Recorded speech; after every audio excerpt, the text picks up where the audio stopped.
Benedicite Dominus, and welcome to question 155 of the secundae. The topic for this lecture is continence, and I am Dr. Thibault.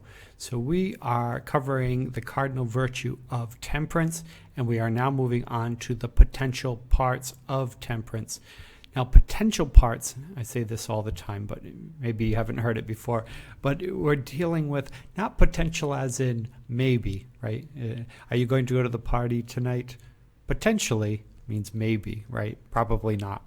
Well, potential in this way is more like potent, right? If you think of very strong natural ginger ale, it's potent, right? It gives it its strength.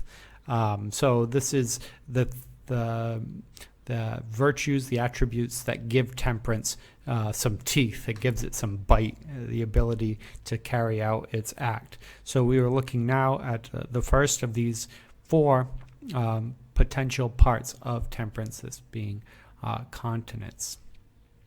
Next, we will get into incontinence. Now, if you Google that, usually you end up with healthcare professionals talking about people with the medical condition of continence and incontinence. This has nothing to do with that. So if you came to find out about urinary continence, sorry, you're in the wrong place. We're talking about the Summa Theologica and a little bit about Aristotle, right? A little bit about Nicomachean ethics. So the first question is continence a virtue? And the answer is kind of. It's because even at the time of St. Thomas, language has many ways in which it can be used, just like today. Words have various meanings. Some people take very loose definitions of things versus a very specific definition. So continence, in the first way, is abstaining from venereal pleasures, from a venereal like Venus, right? Sexual pleasures. So it's almost a synonym of chastity, almost the same thing. So somebody who's talking about continence, they could be just as easily saying the word chastity, and they mean the same thing, right? So some people use it in that way.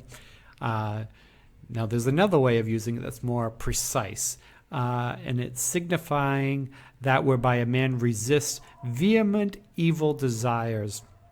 So these are strong feelings, the sensible appetites, right? These are our emotions, where we have these strong feelings, particularly in terms of sexuality, right? This is the one we're dealing with. So strong sexual appetites, and you are able to overcome them, these desires, through reason. So this is a little bit different than just chastity in general, because you're talking about these overwhelming passions. So it's more intense. Now, continence is also it's not a perfect nature the way temperance is or other virtues are, and this is a bit of a complicated thing. And if you just read the Summa, it might not be perfectly clear. You have to go back to Aristotle and the Nicomachean ethics in order to understand this, because Aristotle's the one that kind of has come up with this idea. He might have stole it from someone else, but at least we can go back to Aristotle for it. And it's this idea that when you have perfect virtue, that excellence, right? That's the excellence that we're aiming for with virtue. We chastise our emotions, right? Chastity. We chastise our emotions, particularly our sexual emotions, and we get them in line, right? They become ordinate, so that our passions then support what is reasonable, right? This is the goal of the virtue ethics, is to get our emotions to align with right action. And it comes through habit and practice and grace, that we get our emotions in mind, so that we want to do what is the right thing, right? So if you see an attractive person and you immediately start to think, oh, that person's really attractive, but I'm married and the person I'm looking at is not my spouse, immediately you should be chastising those thoughts so that naturally, when you look and you see an attractive person, you go, that person's attractive, that's nice, and you let it go, right? That would be proper temperance, right? Proper chastity. If you do that every time, it becomes easier and easier to let those emotions go because that they're inordinate, right? It's the wrong matter, right? Lusting after somebody else that you're not married to is not the proper ordering of those passions. Now, that's temperance. Now, continence is a little bit different. So you see the person and you're really interested and you think, oh, that person's so attractive. I wish I could go over and talk to them. And you keep glancing over and glancing over and glancing over. And you hope your husband and your wife don't notice, or maybe they're not there. But you don't engage that person. You don't see that person. You don't go talk to them. You don't ask for their number. You don't. But for that entire time, maybe you're in a restaurant or something like that, you keep looking and you keep thinking. And you say, oh, if only I were single, I would do something. Oh, wouldn't that be appetizing? Wouldn't that be interesting? Wouldn't that be fulfilling? And you start thinking, oh, why am I in this relationship? Right? If you're letting these emotions, right, the emotions are clearly not on board with what is properly ordered. They're doing their own thing. Ultimately, you have done the right thing, but not with your passions on board. Therefore, you're dealing with continence. Continence is this restricting of these vehement desires, these strong desires. So in this way, we're not dealing with the excellent, right? Virtue is dealing with the excellent. We're not dealing with the excellent, but we are moving in a good direction, right? If you weren't curbed by continence, maybe you would just go up and start talking to the person and one thing leads to another and your marriage is over, right? Maybe. So it's moving in the right direction. You still chose the good, but it's not excellent, right? So in that sense, it's not a virtue. But in a broad sense, St. Thomas says, in a broad sense, yeah, it's a virtue, right? You're doing the right thing ultimately, right? You're moving towards the good. Moving towards the good is still good, right? So in that sense, it's kind of a virtue, right? And if you look at it in the first definition that it's nearly the same thing as chastity, then it's definitely a virtue because chastity is a virtue. So continence is kind of a virtue, right? Not as perfect as temperance, though. What is the matter associated with it, with continence? Well, it's the same as temperance. It's, continence and incontinence deals with the same subject matter as temperance and intemperance. It's just to a lesser degree. Incontinence isn't as bad as intemperance, and continence isn't as good as temperance. So they're kind of intermediate steps, right? They're not as bad as the worst and they're not as good as the best. They're just, you're doing the right thing, but not, and it's dealing with curbing the pleasures in the sense of touch, but it's not fully praiseworthy, right? It's praiseworthy in a sense, right? One does remain firm, right? You don't want to think of this too negatively, right? One remains firm in doing what is right, but the passions are not there. There's a lot of YouTube videos out there on continence from an Aristotelian perspective, practically nothing from a Thomas Aquinas perspective, although Thomas Aquinas is very closely taking Aristotle. So if you're interested in that, you could look up some of these Aristotelian videos that are pretty good on the subject. So in one sense, you do the right thing, but the passions have reservation or regret. That's continence. You do the right thing, but you're very happy that you did the right thing and you want to do the right thing more. That's temperance, right? The passions have come along with you as temperance. Now, continence is an act of the will.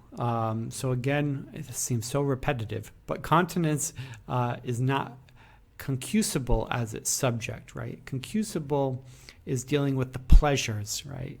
This is doing the right thing even though it is not pleasurable, right? And we're dealing primarily with sexual things under this section. So, the pleasurable thing might have been to go and talk to that person that's so attractive, or, that could be the pleasurable thing. But you have chosen not to do that pleasurable thing. You're doing the right thing. Immanuel Kant talked about this as the goodwill, right? You did your duty to follow, to will the good of another, right? You are willing the good, whether or not your pleasures back this up or not, whether or not your passions support it or not. From the perspective of Thomas Aquinas in the ancients, the goal is really to have your passion support reason, right? That's the goal. Then it makes it easier to do the right thing, right? If your actions lead to good habits, your habits create good character, which creates a state of mind which will do the right thing, which reinforces good actions, right? They feed into each other kind of like a circle or a spiral, right? So good actions creates good habits, which creates good character, which creates a state of mind, which leads to good actions, right? And then it starts all over again. That's the goal. This is, the passions are working against you. So you have to have an act of the will. That's why you're not dealing with concupiscence in some ways. You're dealing with an act of the will. The only thing that's keeping you on the right path now is the will, right? You are willing the good. So in that way, it is a bit virtuous, isn't it? You're willing the good even if it's not what you want to do. It's in the last article is the question, is continence better than temperance? But clearly temperance is better than continence, because continence, your whole body, your whole mind, your whole will is aiming for the good, right? It's all aimed towards the good. And if you have that cardinal virtue of temperance, you naturally want to do the good, right? When somebody asks, do you want this big piece of cake? You go, oh, no, thank you. My stomach is really full. I had a good meal. I'm content.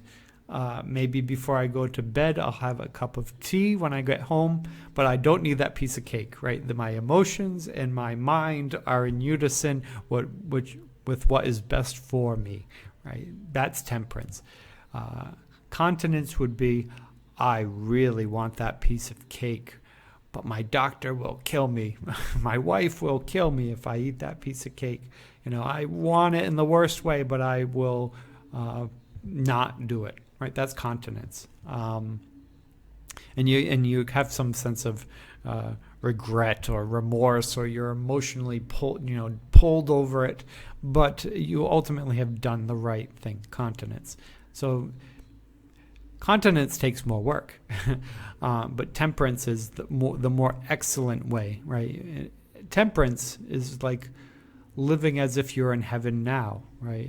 You're doing the good. The good is easy, and you want to do the good more. That's the ideal, right? God isn't trying to make life difficult on us.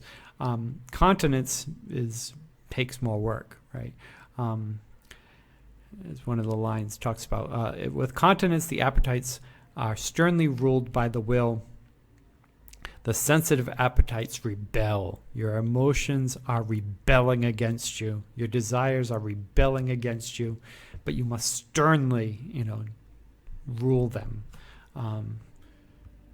So this is an interesting topic. If you were to read it through the first time, you probably wouldn't get some of this, but it's because you have to turn to Aristotle to get it. So in conclusion, continence, well, it could just be a virtue if it's the same as chastity, but in terms of its kind of stricter definition, it's more of a mixed virtue because it's aims towards the good, but it's not the excellent. The matter of constancy is the pleasure of touch, and that way it's the same as temperance. Continence is an act of the will, because the emotions are rebelling against it. The sensitive appetites are rebelling against it, so you have to overcome it with strong will. temperance is better than continence because our emotions and our reason are working together for our good. With continence, our emotions are working against us, and you just have to rely on the will to do what reason dictates. I hope that's clear, and next we will move on to incontinence.